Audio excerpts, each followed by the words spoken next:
Mercredi 20 décembre 2017, la FIDH, Fédération internationale des droits de l'homme, a publié un rapport intitulé « Massacre au Kasaï, des crimes contre l'humanité au service d'un chaos organisé ».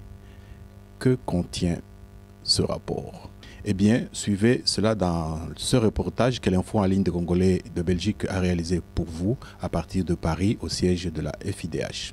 Parmi celles qui nous préoccupent au plus haut point, les contextes sécuritaires et humanitaires est potentiellement explosif, dont les pays plongés dans une spirale de la violence, exacerbée par un environnement politique extrêmement tendu. Si cette situation venait à dégénérer, nous n'avons aucun doute sur le fait que les populations civiles continueraient à être les premières directement impactées. Alors, le rapport d'enquête que nous présentons aujourd'hui n'est pas bien sûr le premier que nous publions sur la situation adressée. Depuis plusieurs années, nous menons avec nos organisations membres une évaluation continue dans la situation de ces pays et depuis le début de la crise, engendrée par le refus de Kabila de quitter le pouvoir, nous avons régulièrement pris position pour dénoncer la répression ayant accompagné ce refus de l'alternance politique. Alors, aujourd'hui, le rapport que nous présentons témoigne de manière très explicite de l'horreur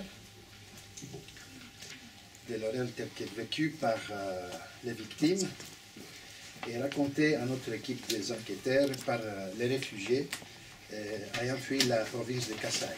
Alors, village détruit à lourde armée, attaques d'hôpitaux, il y a de culte, exécution, torture, mutilation, violence sexuelle, pillage, arrestation et détention en dehors de toute procédure légale. Les témoignages récoltés par l'équipe de l'FIDH auprès des réfugiés congolais à Angola illustrent les calvaires subis durant au moins 5 mois par les populations civiles de Camonia. Alors, 2 mots sur la méthodologie. Ce rapport fait suite à une mission d'enquête que nous avons dépêchée en Nord-Angola, où plus de 30 000 personnes ayant fui les violences et les crimes commis sur les territoires de Camonia ont cherché refuge. Parmi ces personnes, notre équipe a pu interroger 64 rescapés de massacres commis dans plusieurs villages. Les récits sont véritablement accablants.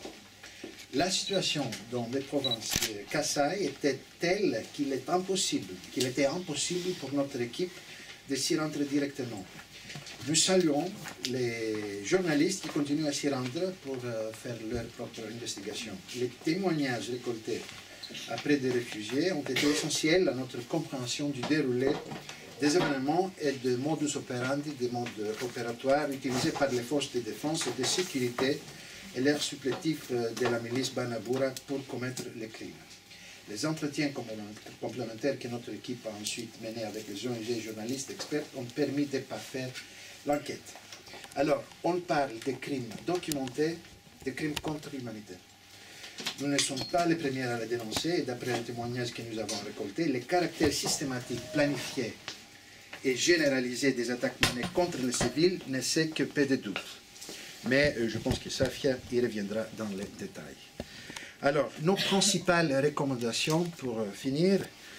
Alors que la communauté internationale semble désormais accorder la priorité au déroulement des élections, du processus électoral au pays, pour nos organisations, il ne peut s'agir de soutenir la tenue des élections à tout prix, y compris celui du silence sur les graves crimes documentés dans notre rapport et l'impunité de leurs auteurs. Ces dernières doivent impérativement répondre de leurs actes devant les juridictions compétentes, indépendantes et impartiales. En conclusion, tous les voyants sont au rouge en RDC. Face à ces contextes potentiellement explosifs, la communauté internationale doit adopter une attitude ferme vis-à-vis des autorités congolaises. Elle doit établir des plans de contingence permettant, en cas d'escalade de la violence, de répondre rapidement et efficacement aux besoins éventuels de protection des populations civiles. Elle doit par ailleurs activer ou renouveler l'adoption des sanctions ciblées contre les pourvoyeurs de la violence. Je vous remercie. Tcherina. Merci beaucoup, Dimitris. Je vais revenir sur les principales conclusions de notre enquête. Elle a porté exclusivement cette enquête sur donc, les crimes qui ont été commis dans plusieurs villages du territoire de Camonia, qui est situé à l'extrême sud de la province du Kasaï et donc directement à la frontière avec l'Angola. Encore une fois, cette enquête a permis vraiment de comprendre comment les populations civiles de plusieurs de ces villages ont vécu pendant des mois à la merci non seulement des forces de défense et de sécurité, donc essentiellement l'armée congolaise et la police nationale, de leurs supplétifs de la milice Banamura et aussi à la merci des milices Kamuna Nsapu. Alors, deux éléments nous ont particulièrement frappés lors de cette enquête. Le premier, c'est évidemment l'ampleur et la gravité des crimes commis contre les civils, donc encore une fois principalement par les FARDC, la PNC et la milice Banamura. Et puis deuxièmement, c'est le niveau de planification de ces crimes commis, en particulier au moment où ces crimes ont revêtu un caractère ethnique et qu'ils visaient principalement les populations Luba parce qu'accusées d'appartenir ou de soutenir les milices Kamuna Nsapu. Alors sur l'ampleur et la gravité des crimes commis, nous avons récolté vraiment des récits de civils désemparés face à la violence qui a déferlé sur eux. Plusieurs de celles et ceux que nous avons interrogés paraissaient encore incrédules face à l'horreur et le niveau de cruauté auquel elles ont eu à faire face. Il ne faut pas oublier que l'essentiel des personnes que nous avons rencontrées avaient subi ces crimes 2 ou 3 mois avant notre enquête. C'était des éléments qui étaient encore très frais dans leur mémoire. Et puis que par ailleurs, plus de la majorité des personnes que nous avons interrogées avaient elles-mêmes vécu dans leur chair cette horreur. Ceux que nous avons été interrogés ont été mutilés, violés, brûlés, blessés à coups de machette ou de tirs de balles. Peut-être que je vais revenir sur un exemple qui permet d'illustrer l'ampleur et la gravité des crimes commis et aussi d'une certaine façon d'illustrer le mode opératoire qui a été utilisé par les forces de défense et de sécurité et les milices Banamura. Cet exemple, c'est celui du village de 5, qui est un village pour lequel nous avons recueilli le plus grand nombre de témoignages. Pour le replacer rapidement dans son contexte, 5 était un village d'une dizaine de milliers d'habitants, situé à environ une quarantaine de kilomètres de la frontière avec l'Angola. Et puis, d'après les témoignages et les récits des personnes que nous avons rencontrées, avant le démarrage des actes de violence, les populations civiles, les différentes communautés du village de 5 vivaient dans dans un environnement relativement pacifié. Pourtant, le 24 avril 2017, plusieurs centaines d'individus des ethnies Tchokwe, Pende et Tetela, que les réfugiés ont identifiés comme appartenant à la milice Banamura, ont déferlé sur le village de 5, armés de fusils de chasse, armés de machettes, de couteaux, de bidons d'essence, et ont commencé à massacrer les civils, sans distinction, si ce n'est leur appartenance à l'ethnie Luba. Plusieurs centaines de personnes auraient été tuées lors de cette attaque, une attaque qui a duré presque toute la journée, et à l'issue de laquelle l'entièreté du village a été détruite. Pendant l'attaque, les miliciens et les forces de défense et de sécurité ont opéré de plusieurs façons. Ils ont pris d'assaut les maisons, ils ont pris d'assaut les lieux de culte, et ils ont pris d'assaut aussi l'hôpital de 5. Nous avons recueilli de multiples témoignages de rescapés qui ont expliqué comment les assaillants avaient incendié les maisons, parfois avec des personnes encore présentes dans ces maisons. Ils ont rapporté également que quand ils n'incendiaient pas ces maisons, ils y entraient directement et exécutaient les personnes qui y étaient présentes. Nous avons été aussi frappés par le nombre de témoignages qui ont expliqué comment des enfants ont été la cible de ces massacres. Des cas de violences sexuelles nous ont été rapportés également. Plusieurs témoignages ont décrit comment les assaillants sont entrés dans les maisons, ont dénudé un certain nombre de femmes et les ont littéralement violées. On a aussi été frappé par le nombre de cas de mutilation sexuelle perpétrés contre les civils. Il en va de même pour l'attaque de l'hôpital de Cinq, où des patients, encore une fois sans défense, ont été massacrés. Donc ça montre clairement qu'il n'y avait littéralement aucun refuge pour ces populations civiles, ni leurs maisons, ni les lieux de culte, ni les hôpitaux, et qu'elles étaient contraintes de fuir. Ce qu'on retient également, c'est que même dans cette fuite, un certain nombre de crimes ont été commis contre les civils, parce que plusieurs d'entre eux nous ont expliqué que soit les miliciens les poursuivaient dans la brousse quand ils cherchaient à quitter le village, ou encore que d'autres sont restés cachés dans cette forêt pendant plusieurs semaines. C'est le récit de Cinq, mais il illustre finalement l'ampleur et la gravité des crimes commis. Ces crimes et ce mode opératoire ont été perpétrés et commis sur un très grand nombre de villages finalement. Donc on a une concordance des récits sur d'autres villages que celui de Cinq. Concernant enfin la préméditation des crimes, encore une fois, les témoignages laissent clairement entendre que ces crimes avaient été planifiés. Il y a 3 éléments à cela qui nous permettent de le confirmer. Le premier, c'est que des réunions de planification auraient été organisées, notamment à Cinq, plusieurs semaines avant l'attaque. Des réunions qui ont rassemblé des membres des FARDC, des membres de la police, de l'agence de renseignement, mais aussi de la DGM, et puis de chefs coutumiers.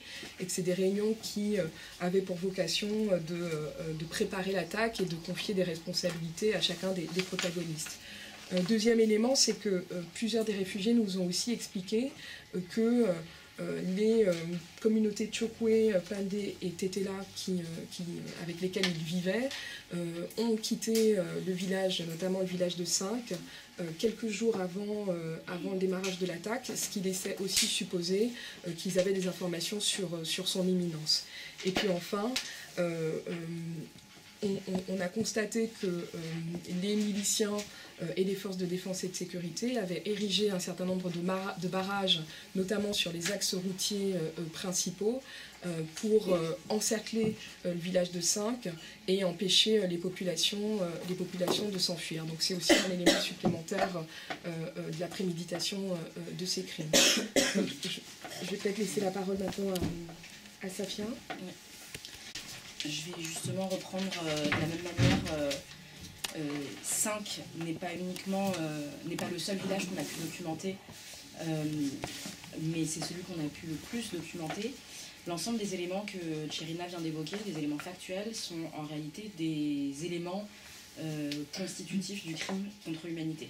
C'est-à-dire que pour avoir un crime contre l'humanité, il faut avoir une attaque généralisée, systématique, contre une population spécifique, qu'on vise pour une raison en particulier, et ensuite avoir un certain nombre de crimes, le meurtre, la déportation, l'emprisonnement et bien d'autres encore. Dans le cas de Cinq, mais dans le cas d'autres attaques qu'on a pu documenter, effectivement il y a eu une préméditation, il y a eu une organisation en amont, avec un encerclement des villages, avec une organisation assez méthodique qui était soit celle des forces armées, soit celle de milices autoproclamées mais clairement soutenues, puisque munis d'armes, munis de bidons d'essence, munis de fusils de chasse, et qui, avant même d'arriver avec leurs armes, s'étaient assurés que la plupart des villageois allaient rester dans le village, en tout cas des villageois Louba. Il y a aussi eu, et là ça va vraiment très loin dans la préméditation des attaques, il y a aussi eu des témoignages qui nous ont évoqué les populations non loubains qui quittaient le village quelques semaines avant, emmenant une partie de leurs biens, une partie de leur famille, et puis qui finalement n'en revenaient que des hommes, et des hommes qui, dans les jours qui suivaient, allaient enclencher cette attaque. Autre élément d'ailleurs sur la qualification, c'est l'ampleur des attaques qui est généralement monumentale. L'idée n'est pas de faire peur, l'idée n'est pas de blesser pour blesser, l'idée qui ressort derrière est d'éradiquer. Ça ressort des propos qui sont tenus, des slogans qui sont chantés, et puis finalement de l'ampleur, encore une fois, de ces attaques et de la violence de ces attaques. Le crime contre l'humanité, que les choses soient claires, il n'y a pas uniquement la FIDH qui l'évoque. En août dernier, le Haut Commissariat avait également évoqué l'éventualité d'un crime contre l'humanité concernant ces faits-là. Nous, la question qui s'est ensuite posée, c'est l'existence ou non de crimes de guerre. Vous le verrez, vous le lirez. Il y a une vraie difficulté qui est que est-ce qu'on est réellement dans le cas d'un conflit à l'international? Ça, c'est encore juridiquement quelque chose qui est compliqué à établir. En l'occurrence, nous avons majoritairement documenté... Ah, pardon, ça c'est moi. Nous avons majoritairement documenté les crimes qui ont été commis à l'encontre des populations Louba par les forces armées et les milices soutenues par les forces armées. Ça n'est pas faute d'avoir voulu documenter les crimes qui ont été commis par les milices Kamina Nsapu. C'est qu'en réalité, devant nous, se sont surtout présentées les victimes des forces de l'ordre et des milices soutenues par les forces de l'ordre. Je pense que ça, c'est un avis assez personnel, mais finalement, je pense qu'il est partagé. Ça, c'est un concours de circonstances qui fait que l'accès que nous avons eu aux réfugiés était dans les camps de réfugiés, orientés vers un certain nombre de villages et des villageois qui se sont réunis par ethnie. On a peu de doute sur le fait qu'il existe bien évidemment aussi des victimes, et on en a rencontré certaines, c'est juste qu'on n'a pas pu documenter l'ampleur de ces attaques-là. Mais en tout état de cause, il est compliqué, alors qu'il est, d'évoquer les Kamina Nsapu comme des combattants, au sens légal du droit international humanitaire, et donc d'évoquer les crimes de guerre. Voilà, sur les crimes qu'on a pu documenter, encore une fois là-dessus, je pense que Sherina était extrêmement complète. J'étais juste là pour, en tout cas, vous évoquer pourquoi on les qualifie comme tels et quels sont les éléments qui nous ont permis ça. Un dernier point sur la méthodologie, parce que tout ça ne sort pas de nulle part. Encore une fois, on a essayé de rencontrer le plus de réfugiés possible. On a été dans plusieurs camps. On a essayé de rencontrer des réfugiés venant de villages différents également. Par la force des choses, les réfugiés, les rescapés du village de 5 étaient très nombreux, mais surtout, ce qu'ils nous racontaient était tellement emblématique de ce que ces attaques pouvaient être, que c'est ce qu'on a choisi de documenter, de retranscrire. Mais la réalité, c'est que, encore une fois, en termes de méthodo, on a pu rencontrer un certain nombre de réfugiés et de personnes déplacées. Sur le terrain, bien évidemment, c'est pas une surprise, c'est extrêmement compliqué de remonter, de traverser la frontière et de monter plus haut. Mais en l'occurrence, on a pu recouper avec d'autres enquêtes qui avaient été menées et qui arrivent aux mêmes conclusions que nous. Voilà, je vais laisser la parole, j'imagine, à Paul. Bien. Notre enquête a tourné autour des villages et du territoire camerounais dans le Kasaï. Cette enquête démontre que ce que nous avons vécu comme témoignage de ces rescapés, de ces victimes rescapées, de l'horreur dont mes collègues ont essayé de peindre ici, ressort d'un contexte politique, d'un contexte sécuritaire, d'un contexte de violation grave des droits de l'homme sur l'ensemble du territoire congolais. Et vous êtes sans ignorer ce qui se passe à l'est du pays, dans l'Ituri, Béni, etc., où plus d'une centaine de milices ou de rebelles y opèrent, y compris les forces de l'armée nationale et les forces de sécurité Et là, on déplore également beaucoup de victimes en termes de millions même, depuis que ce bourbier de l'Est existe.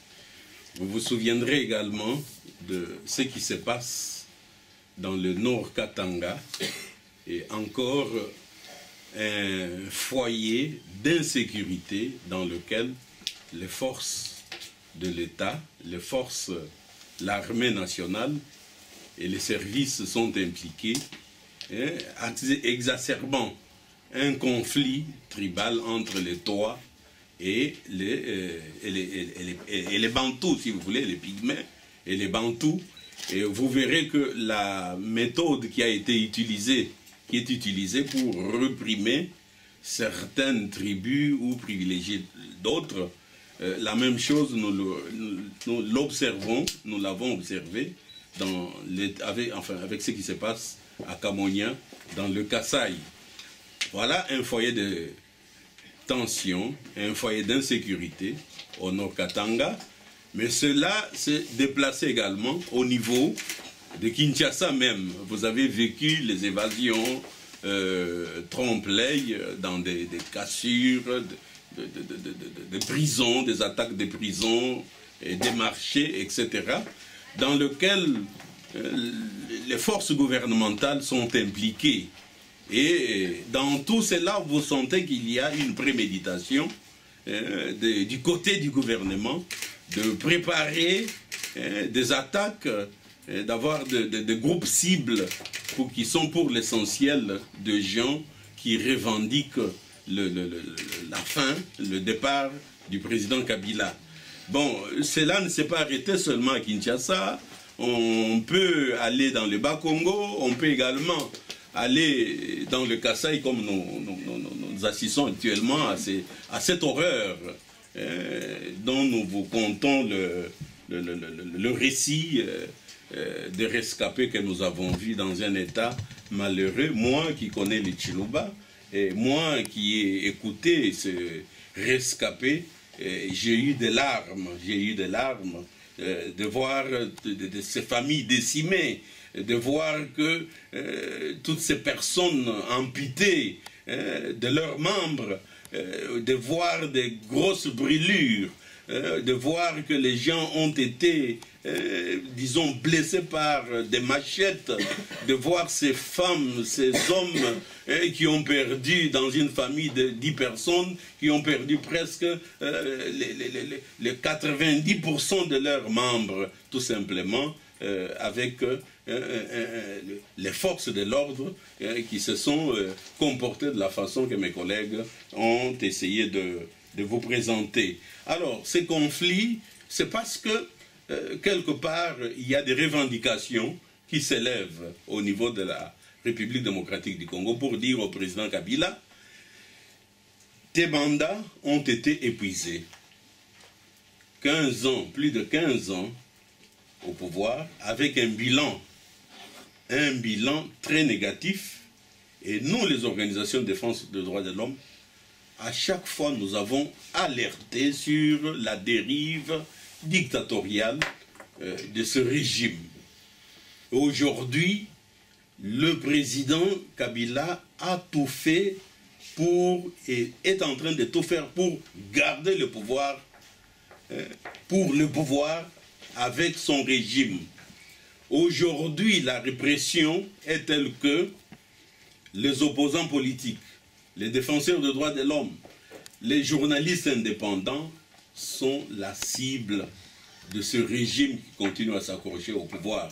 Donc, nous avions 2 ans, 3 ans avant la fin du mandat légal du président Kabila, nous avons alerté l'opinion de ce qui s'est passé, puisque le président Kabila se préparait avec un arsenal de répression tel qu'aujourd'hui, ils vous disent, les tenants du pouvoir, pas question de manifestations publiques, pacifiques, pas question de donner l'occasion aux opposants, à la société civile, au mouvement citoyen, au mouvement des femmes, de s'exprimer sur le plan sociopolitique, pas question de laisser Kinshasa bouger. dans le sens des manifestations pacifiques. Kinshasa, Lubumbashi et certaines grandes villes. Hier, vous avez vu comment la police et l'armée s'est déployée dans l'ensemble de la ville et surtout dans les quartiers populaires pour étouffer une marche pacifique qui était programmée. Mais dans l'entretemps, qu'est-ce qui se passe? C'est un état de siège. Kinshasa, Lubumbashi, chaque jour, on enlève de jeunes gens, on les arrête, on malmène les opposants politiques. Chaque jour, nous avons des cris qui viennent de ce pays pour dire on a arrêté tel, on a enfermé tel, on a enlevé tel, on a fait disparaître tel. Les jeunes y passent, les jeunes des mouvements citoyens, les opposants politiques. Voilà. Et on vous dit, voilà, mais pourquoi seulement la RDC, puisque le Burundi, Nkurunziza est là, dans la sous-région des Grands Lacs, les autres sont là, etc. Pourquoi seulement Kabila? Voilà où nous allons. Donc, c'est un contexte général, et surtout que le Kasaï est considéré comme le fief d'une population hostile au président Kabila, puisque la plupart d'opposants qui viennent de ce coin-là, et ce sont des Luba, ce sont des Kasaïens, etc. Voilà pourquoi l'horreur qu'ont vécu le Kasaïen est telle que pour nous, défenseurs des droits de l'homme, avec nos collègues congolais des associations des droits de l'homme, nous pensons que le dossier-ci est tellement grave qu'il faudrait que la justice pénale internationale se mette en branle pour que l'on ne sacrifie pas les victimes, les populations civiles à l'autel de certaines solutions qui sont proposées, des solutions négociées, à l'autel des négociations, sur l'autel des négociations politiques. Et sinon, on aura un pays qui va davantage exploser, et dont les conséquences vont concerner non pas seulement la RDC, mais toute la sous-région, et partant, ça sera un problème de paix et de justice au niveau de la communauté internationale. Je vais m'arrêter là, et je me tiens avec mes collègues à votre entière disposition pour certaines questions d'éclaircissement, si c'est possible. Merci. Merci à tous. La salle. Oui, peut-être juste vous parlez des milices et des populations, notamment de Chokwe, qui donc ont participé à la planification de ces attaques. Est-ce que vous avez une idée de la motivation, entre guillemets, de ces milices? Qu'est-ce qu'on les achète? Parce que c'est autre chose, la répression des forces armées, et autre chose, la répression des populations locales. Comment se passe, en fait, la division de communautés qui jusqu'alors vivaient, d'après ce que vous dites, plutôt paisiblement ensemble? Bon, je vais m'essayer, puisque dans la, je ne sais pas moi, dans la division des anciennes provinces, on en a à peu près 25 aujourd'hui. Kinshasa, c'est-à-dire le régime de Kinshasa, a placé ses gens, ses pions à lui, ses membres à lui, et surtout à partir de certains responsables comme le ministre ou vice-ministre de l'Intérieur, ils ont su placer des responsables de tous ces services administratifs, services de sécurité, et même des responsables de l'armée au niveau du Kasaï, des gens qui sont originaires du Kasaï et des autres tribus, aux commandes de ces pays-là. Mais ces gens-là ont seulement l'obligation de faire, disons, d'accorder une part de leur travail dans le soutien du régime, dans le soutien du président Kabila. Alors c'est comme ça que vous verrez que dans ces villages, il y a des originaires de ces villages qui sont soit Tetela, soit Chokwe, soit Pende, et qu'en réalité, cela répond à toute une logique, à tout un stratagème mis en place pour que le parti au pouvoir continue à gérer les populations dans ce pays-là. C'est comme ça que, quand on a analysé la chaîne de responsabilité, les commandements, on a compris que ces personnes ont prémédité et sont allées dans des réunions, préparé toutes ces attaques et aussi créer cette milice qui a été soutenue. Donc voilà un peu ce que nous pouvons vous dire. Donc c'est quelque chose qui a été planifié. Je vais juste compléter un tout petit peu le propos, c'était très exactement ça, et pour être très pragmatique, dans la région de Saintes, parce que moi aussi j'ai eu du mal à saisir cet enjeu et cette lutte de pouvoir, et cette organisation et cartographie des pouvoirs en place, tout simplement dans la région, les chefs coutumiers ne sont pas louba. Depuis toujours, ou en tout cas, ce qui récemment a été compliqué, c'était aussi ça. L'arrivée des ministres Mounzane Safou, elle n'est pas liée à rien du tout. Elle s'inscrit aussi dans cette dynamique-là d'une espèce de cartographie des pouvoirs en place entre les ethnies. Et effectivement, dans les réunions qui semblent avoir été organisées avant, c'était en présence des chefs coutumiers, avec un discours, parce que dans tout crime généralisé et systématique et prémédité, effectivement, il y a bien besoin d'emporter les populations avec soi, parce que c'est pas naturel d'aller massacrer ses voisins. Et le propos qu'on retrouve d'ailleurs dans les slogans, c'est « cette terre n'est pas à vous, elle est à nous ».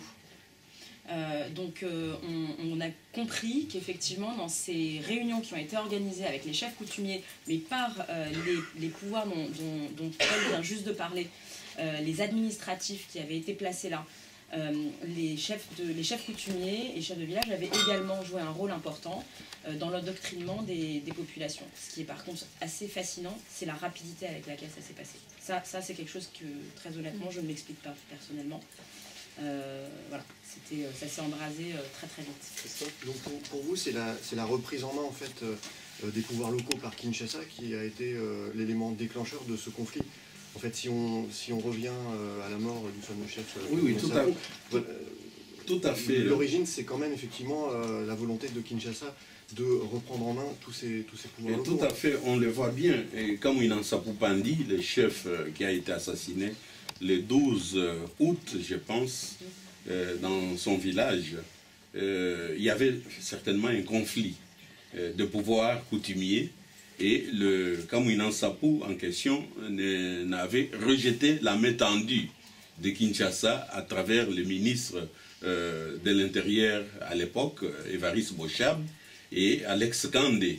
Alors, en rejetant cette main tendue, enfin qui demandait que Kamouinan Sapou Pandi entre dans la logique de manipuler les populations locales afin de soutenir le pouvoir. Et il y a eu, si vous voulez, une stratégie qui a été mise en place pour neutraliser ce chef.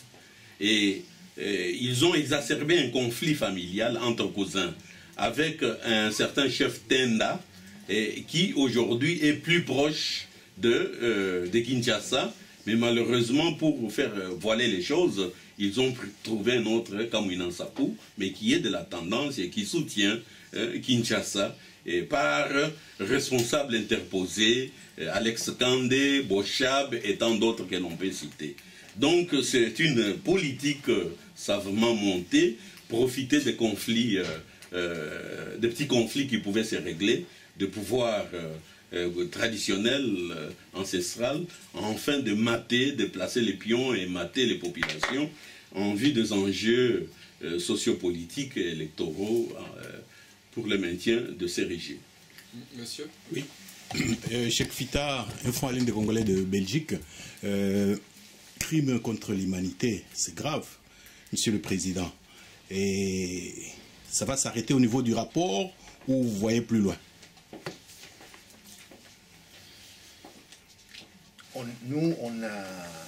Nous-mêmes, dans nos recommandations, nous parlons de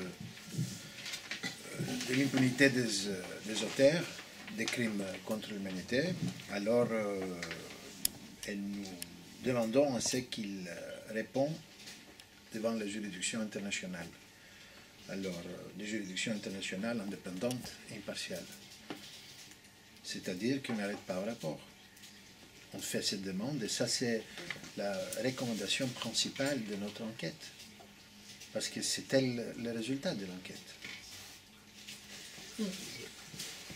Peut-être juste pour ajouter quelques éléments à ce propos, c'est vrai que évidemment que la responsabilité principale de mener les enquêtes, d'enclencher les poursuites contre les présumés responsables revient en priorité aux autorités congolaises. Il n'en demeure pas moins que en dépit des informations dont elles disposent sur la gravité des crimes qui ont été commis, pour l'heure, aucune enquête digne de ce nom n'a été diligentée sur les crimes qui ont été commis sur le territoire de Kamonia. Et puis si on élargit un petit peu la perspective, on se rend compte que les crimes qui ont été commis dans d'autres provinces du Grand Kasaï, les victimes de ces crimes attendent encore justice. Il y a un certain nombre de procès, notamment le procès de Monzalamba, du massacre de Monzalamba qui a été organisé, mais fortement décrié aussi pour les conditions dans lesquelles l'enquête a été menée, pour les faibles charges qui ont été retenues contre les présumés responsables. Donc voilà, il y a un certain nombre de critiques qui ont émergé sur cette véritable volonté des autorités congolaises de faire la lumière sur les responsabilités. Et on est, à notre sens, légitimement en droit de questionner cette volonté de mener une enquête similaire sur les crimes commis sur le territoire sur lequel nous avons enquêté. La procureure de la Cour pénale internationale a pris position dès le mois d'avril sur les crimes commis dans le Kasaï, en rappelant que la situation en RDC faisait l'objet depuis 2004 d'une enquête de la Cour pénale internationale et qu'elle ne s'interdirait pas, en l'absence d'enquête menée par les autorités congolaises, de se saisir elle-même de cette situation. On sait également qu'il y a une commission d'enquête qui a été des experts des Nations Unies qui ont été mandatés par le Conseil des droits de l'homme pour mener aussi des enquêtes sur les crimes, les qualifier, identifier les responsables. On appelle encore aujourd'hui les autorités congolaises à clairement coopérer avec ces experts et évidemment que, encore une fois, on ne s'arrête pas au rapport. Les éléments dont on dispose seront transmis à cette équipe, seront transmis au bureau de la Cour pénale internationale parce qu'encore une fois, ce qui est important pour nous, c'est que la justice soit rendue aux victimes de ces crimes contre l'humanité. Une autre question. Jusqu'où en fait on peut remonter dans la responsabilité de ces crimes? Est-ce que ce sera juste, selon vous, les forces de sécurité congolaises, ou est-ce qu'on peut remonter jusqu'aux politiques? Parce que en fait, voilà, le problème est souvent là, quoi. C'est-à-dire qu'on va, si jamais ça va jusqu'au bout, on va mettre devant la CPI des colonels de l'armée congolaise. Est-ce que ça résout vraiment les choses, ou est-ce que ça peut influencer le pouvoir, notamment Joseph Kabila? Il peut être un peu sceptique, quoi. Mais... En tout cas, ce qui est clair aussi des éléments recueillis auprès des personnes interrogées, c'est que les autorités congolaises, à tout le moins, au moment des attaques, étaient au courant de la perpétration de ces attaques. On a plusieurs témoignages de rescapés qui nous ont dit, notamment des médecins de l'hôpital de 5, qui nous ont dit, nous, on a alerté le gouverneur de la province, on l'a appelé, on lui a envoyé des SMS, il nous a répondu en disant bon, qu'il allait voir ce qu'il pouvait faire, et on attend encore que des solutions soient trouvées. Par ailleurs, à ce moment-là, au moment notamment du massacre de 5, il y a un certain nombre d'articles de presse aussi qui sont sortis dans les journaux, donc il y avait vraiment des moyens pour les autorités congolaises de savoir que les crimes étaient perpétrés à ce moment-là. Et puis par ailleurs, dans les témoignages qui ont été recueillis, l'implication notamment de responsables politiques locaux, parfois ayant évidemment des liens avec les autorités centrales, a été aussi clairement établie par ceux que nous avons rencontrés. D'autant que, également, parmi les personnes rescapées que nous avons rencontrées, il y avait aussi des représentants notamment de la DGM, qui nous ont, donc la Direction Générale des Migrations, qui nous ont aussi dit, ben voilà, nous, on a également alerté nos supérieurs hiérarchiques et aucune action n'a été entreprise. Donc à la fois, ils savaient, et puis par ailleurs, il y a des éléments aussi qui laissent entendre que certains responsables politiques ont clairement incité à ces crimes, ou au moins soutenu les forces de défense et de sécurité et la milice. Pour compléter le propos sur le degré jusqu'auquel peut être montée la détermination de la responsabilité, ça c'est pas à nous de le dire, on n'a clairement pas eu les moyens d'aller beaucoup plus haut dans cette enquête, et ça sera une vraie, je pense que là-dessus il n'y a pas de doute, ça dépendra uniquement de la volonté politique. On a peu de doute sur la volonté politique des autorités congolaises, mais si jamais éventuellement la CPI se saisissait de ce dossier, ça serait à elle d'aller aussi loin. Mais on n'est pas garant de cette volonté-là, malheureusement. Madame ? Puis, Madame, vous parlez de la volonté politique des responsables au Kinshasa. Quelle est cette volonté politique? Qu'est-ce qu'ils veulent? Parce que nous voyons qu'on va à gauche, on va à droite, mais le vrai responsable, c'est Kabila, parce qu'il a refusé de quitter. Mais on sait tout ça, mais même quand on commence maintenant à sanctionner les gens, on sanctionne les gens qui ne sont pas vraiment les vrais responsables. Mais est-ce que vraiment vous avez la liberté de faire ces enquêtes-là pour connaître la vérité? Parce qu'on a entendu le ministre Mende refuser les enquêtes sans associer le gouvernement. Et le gouvernement ne va pas vous dire la vérité, vous amener chez les gens qui peuvent dire la vérité pour le condamner. Mais là, vous soulevez un point qui fait de doute pour personne, c'est à quel point il est compliqué d'enquêter. Nous, il n'y a pas de secret là-dessus, on n'a pas pu enquêter sur le territoire congolais. On a enquêté depuis le territoire angolais avec les réfugiés, auprès des réfugiés qui en sont sortis. Donc oui, c'est évident. Il y a une vraie difficulté d'accès à l'information, il y a une vraie volonté de cacher l'information, d'empêcher les enquêtes de se mener, d'empêcher la transparence, la lumière d'être faite. Maintenant, notre travail, c'est d'essayer de passer outre cette volonté-là, de faire comme on peut. Évidemment, on n'a pas des moyens illimités, mais je pense que le fait de dénoncer publiquement, avec le soutien par ailleurs d'autres organisations qui dénoncent, on peut aussi être optimiste et espérer que dans les mois qui viennent, ça débloque un petit peu la situation, parce que la réalité, il ne faut pas non plus le nier, c'est que les autorités sont quand même de plus en plus acculées par le regard des autorités étrangères, des organisations internationales. Et donc soit on choisit d'être pessimiste et de se dire que ça ne changera rien, soit on choisit d'être optimiste et d'insister et de continuer à travailler et de publier des rapports sur la question. Monsieur ? Oui. Je voudrais juste vous poser la question sur l'attitude des autorités angolaises. Est-ce qu'elles vous ont facilité l'accès aux réfugiés, et si elles ont, parce que c'est finalement les autorités angolaises qui sont les premières à accueillir les victimes avant que vous n'arriviez là-bas, si ils vous ont aussi donné certaines informations?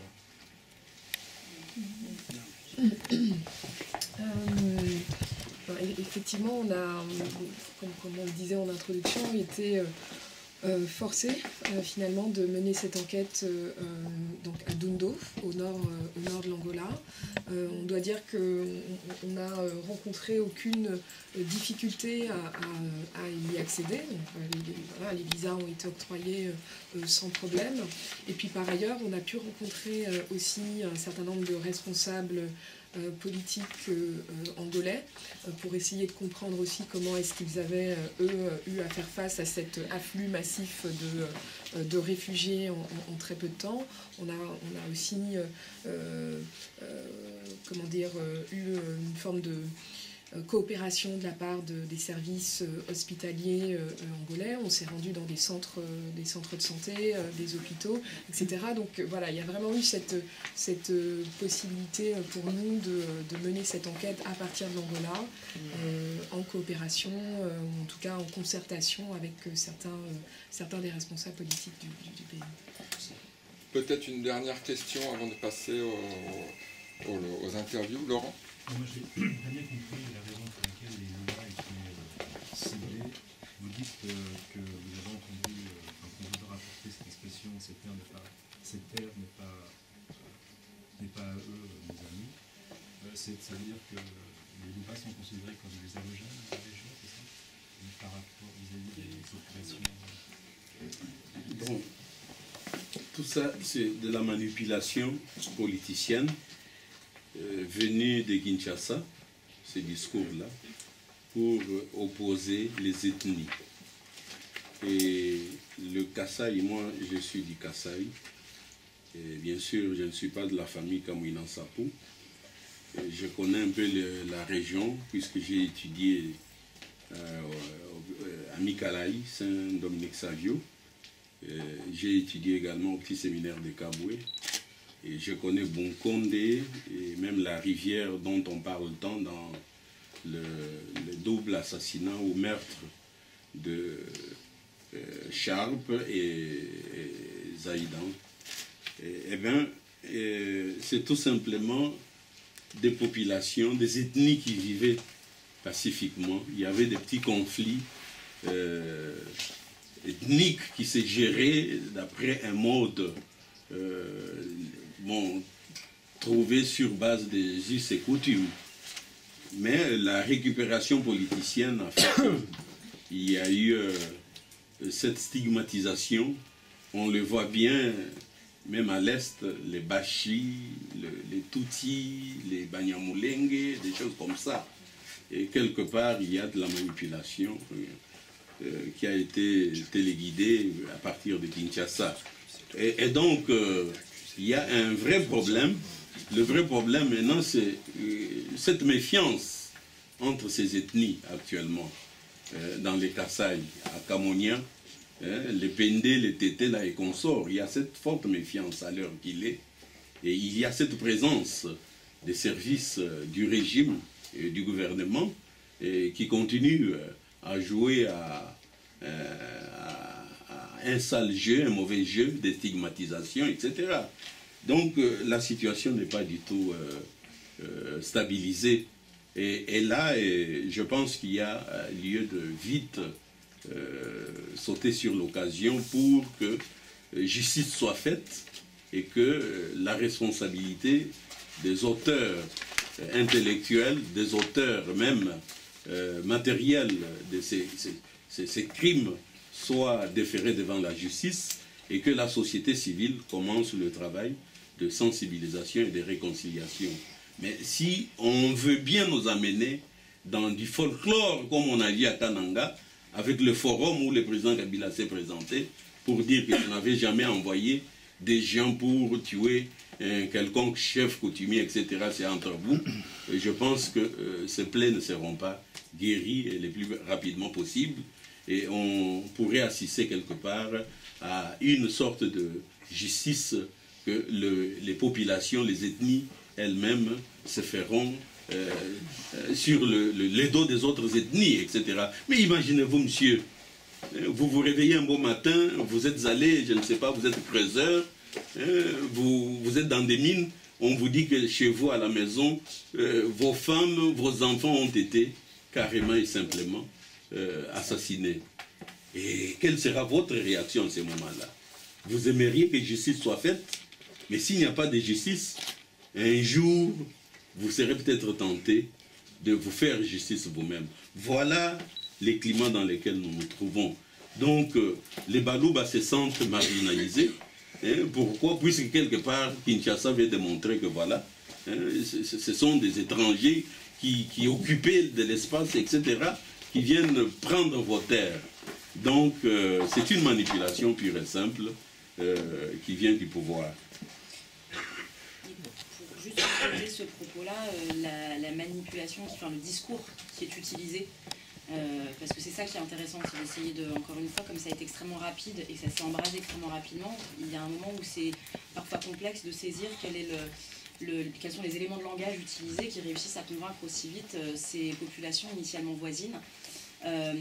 Et en fait, ont été associés quasi systématiquement population Louba et milice Kamouina Nsapu. C'est-à-dire qu'on a beaucoup accusé les Louba d'être le soutien des Kamouina Nsapu. Ce qui concrètement n'est pas la réalité, hein, mais en tout cas le discours était là. Et donc réussir à effrayer les Tchoukoué, les Pendé étaient là en leur disant prenez vite les armes parce que on est en train de vous expulser de vos propres terres et de vous mettre en danger. Regardez ces Louba qui sont en train de soutenir les milices Kamouina Nsapu, ces milices qui tranchent des têtes et essayent de décimer tous les représentants de l'administration. Voilà un petit peu les éléments de langage qui ont été utilisés pour manipuler les populations. Oh, une dernière question. Ouais, toute dernière question, c'est pour clarifier un peu, parce que nous avons fait une petite analyse sur la façon dont le gouvernement opère, parce que le gouvernement, par le ministère de l'Intérieur, gère toutes ces populations-là. Il connaît, et par les services de sécurité, il connaît des petits conflits qui existent entre les différentes ethnies ou bien communautés, mais qui ne sont pas forcément des conflits violents. Maintenant, qu'est-ce qui arrive? Comme l'a dit Paul, maintenant qu'on demande au pouvoir de Kinshasa d'organiser les élections, il faut que ce pouvoir trouve un prétexte qu'on ne peut pas organiser les élections. L'un des prétextes, créer l'insécurité dans le pays. Alors pour créer l'insécurité, le gouvernement maintenant essaie d'exacerber des petits conflits qui s'est réglés pacifiquement pour que ça devienne des conflits violents. Et là, ils vont dire qu'on ne peut pas enrôler les gens dans ces coins-là. Je vous donne un autre exemple. Pas seulement entre des différentes ethnies. Même au sein d'une même ethnie, les Tétés là, par exemple, dans les Sankourou. On a essayé d'opposer les Tétés là de la forêt et les Tétés là de la brousse, mais qui sont le même peuple. Qui sont le même peuple. Et entre eux, il y avait des milices, du ministre Lambert Mende. Donc, c'est opposer les gens selon des petites différences qu'ils ont, et pour finalement trouver la raison de dire qu'on ne peut pas organiser les élections, il faut les reporter, et ainsi le pouvoir gagne plus du temps pour rester au pouvoir. Je crois que c'est important, parce que c'est le pouvoir qui gère, qui connaît des petits conflits, donc le pouvoir a l'avantage de faire que ces conflits-là deviennent grands, visibles aux yeux de tout le monde, comme ils ont fait avec Kamouina Nsapu. Ok, bien.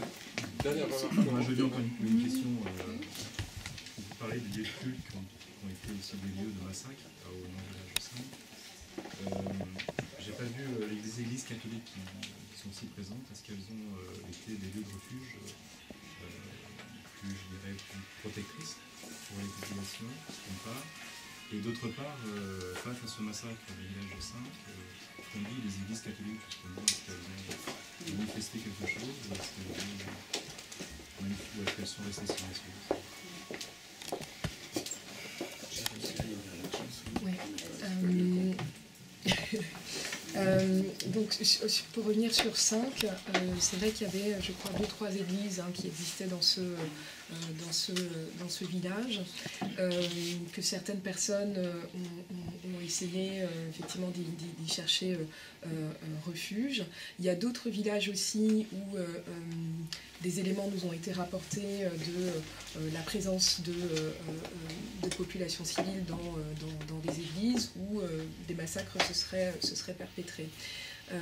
Ce qu'on nous a expliqué aussi sur 5, un des exemples qu'on nous a donné, c'est qu'un pasteur de 5 a accueilli dans sa maison, donc considérée ou pas comme un lieu de culte, au moins une centaine de personnes. Maison qui a été donc incendiée et encerclée par les Banamura et par les forces de défense et de sécurité, dont seulement quelques personnes ont pu réchapper. Donc voilà, donc encore une fois, il n'y avait quasiment aucun endroit finalement pour les civils du village de 5 de potentiellement se réfugier, ni dans les maisons. On l'a vu sur l'hôpital de 5 aussi. C'est assez manifeste sur l'hôpital parce que ça démontre vraiment qu'il y avait cette volonté de ne laisser quasiment aucun survivant, parce que c'est un hôpital où il y avait une centaine de personnes, à la fois des malades sur leur lit d'hôpital, mais aussi des personnes qui y avaient cherché refuge. L'hôpital a été incendié, un certain nombre de personnes ont été brûlées et exécutées. Donc il y avait véritablement une volonté de ne laisser aucune personne réchapper des crimes qui ont été commis. Excusez-moi, juste un temps. Vous venez d'évoquer la présence de forces de sécurité pendant le massacre. De forces de sécurité? Oui. Alors, Une toute petite, oui. Il y a un conflit, les Camerounais Sapou d'un côté et le pouvoir en place de l'autre. Et les crimes contre l'humanité dont vous parlez, c'est partagé, ou bien il n'y a que le gouvernement? Alors, vous parlez de la distinction force de sécurité, milice Banamoura d'un côté et Kamouina Nsapu de l'autre. Oui. Oui. Alors ça, c'est ce que je vous expliquais. Il y a peu de doute sur le fait que des crimes ont été commis de part et d'autre. Enfin, je veux dire, il n'existe pas de situation où des crimes ne sont commis que d'un côté et pas de l'autre. Les circonstances ont fait que nous avons majoritairement pu, et c'est pas voulu, c'est pu, documenter les crimes qui ont été commis par les forces de l'ordre et les milices Banamoura, parce que les réfugiés auxquels nous avions accès étaient majoritairement des réfugiés Louba qui avaient été des victimes des forces de l'ordre et des milices Banamoura. Nous avons rencontré évidemment aussi des victimes de milices Kamouina Nsapu qui, la plupart du temps, n'étaient pas des victimes directes, pour être clair. C'est des gens qui ont été déportés à cause des crimes qui avaient été commis par les Kamouina Nsapu, mais qui n'avaient pas été eux-mêmes victimes directes d'un crime, mais qui ont pu nous en raconter, et qui concrètement étaient, dans ceux qu'on a rencontrés, moins nombreux que les autres. Après, encore une fois, c'est vraiment une histoire de circonstances. On a tout à fait conscience que l'organisation des camps de réfugiés à Doundo est telle qu'il était plus difficile d'accéder à ces populations plutôt Tchokwe, Pende justement, qui souvent étaient à l'extérieur des camps de réfugiés, parfois intégrés dans la communauté angolaise, et donc forcément plus difficile d'accès. Donc encore une fois, il n'y a strictement aucune... et c'est pas faute d'avoir voulu, parce que c'est important aussi de pouvoir documenter des deux côtés, ne serait-ce que pour bien comprendre. Ce que vous sous-entendez, excusez-moi de vous interrompre, c'est que les Kamouina Nsapu, eux aussi, ciblent ethniquement les gens. Alors, c'est pas qu'ils ciblent... Non, je sais pas ce que je suis en train de sous-entendre. Par la force des choses, ce qu'on a bien pu documenter, c'est que les Kamouina Nsapu ciblaient surtout les représentants de l'État, représentants des administrations. Voilà. Comme on vous l'a expliqué, l'administration, il y avait une espèce de pieuvre et de mainmise par Kinshasa qui visait très bien les personnes qui mettaient au sein des postes clés. Donc, si vous voulez, c'est plus un concours de circonstances, je pense. Mais effectivement, on avait un peu de bas qui ont témoigné de crimes commis par les Kamouina Nsapu et dont ils auraient été directement victimes. Ok, merci beaucoup pour votre venue. Pour les interviews individuelles, on peut notamment, pour des raisons de son, je pense notamment en radio, ça peut aussi être fait. On a des bureaux qui sont vacants, voilà, notamment le bureau de Dimitri là-bas, peut-être aussi celui de Tcherina. Ok. Ouais, Tcherina. Monsieur le directeur, la FIDH vient de publier le rapport intitulé « Massacre au Kasaï des crimes contre l'humanité au service d'un chaos organisé ». Combien de temps vous a-t-il été nécessaire pour mener les enquêtes par rapport avant de publier ce rapport? Alors, la FIDH a tenu une mission à RDC au mois de juillet. Depuis ce moment-là, les membres de ces missions-là ont commencé l'élaboration de ces rapports qui viennent d'être publiés aujourd'hui. Alors, il nous a pris à peu près 3 mois de préparer et publier ces rapports-là. Quel a été le déclic qui a décidé la FIDH d'envoyer une équipe sur terrain? Et comme vous le savez, la FIDH se mobilise partout dans le monde où il y a des violations flagrantes des droits humains, Mais c'était notamment à RDC et à la province de Kasaï que nous avons décidé de mener cette étude et avoir une mission, étant donné le caractère planifié, systématique et organisé des crimes commis par les milices et les autorités congolaises, et étant donné aussi d'un mode opératoire des crimes qui relève à ce que ces crimes sont des crimes contre l'humanité. Quand on parle de crimes contre l'humanité, souvent la juridiction à laquelle les gens pensent, c'est la Cour pénale internationale. Est-ce que la FIDH n'est pas en train d'ouvrir les portes de la CPI pour le président Joseph Kabila et les gens de son entourage? Nous, on ne peut pas ouvrir les portes, on peut frapper les portes, et on peut frapper les portes très fortement parce que les crimes commis nous appellent à faire ça. Mais à partir de ce moment-là où on a préparé les rapports, on va soumettre les rapports auprès de la Cour pénale internationale et on va suivre après quelles seront les actions prises et la responsabilité assumée par la Cour pénale internationale. Mais ce n'est pas uniquement la Cour pénale internationale, il y a aussi d'autres organisations internationales qui doivent être mobilisées par rapport à ce qui se passe à ce moment-là à RDC, comme l'Union européenne, les Nations unies, etc. Monsieur le Président, nous vous remercions. C'est moi qui vous remercie.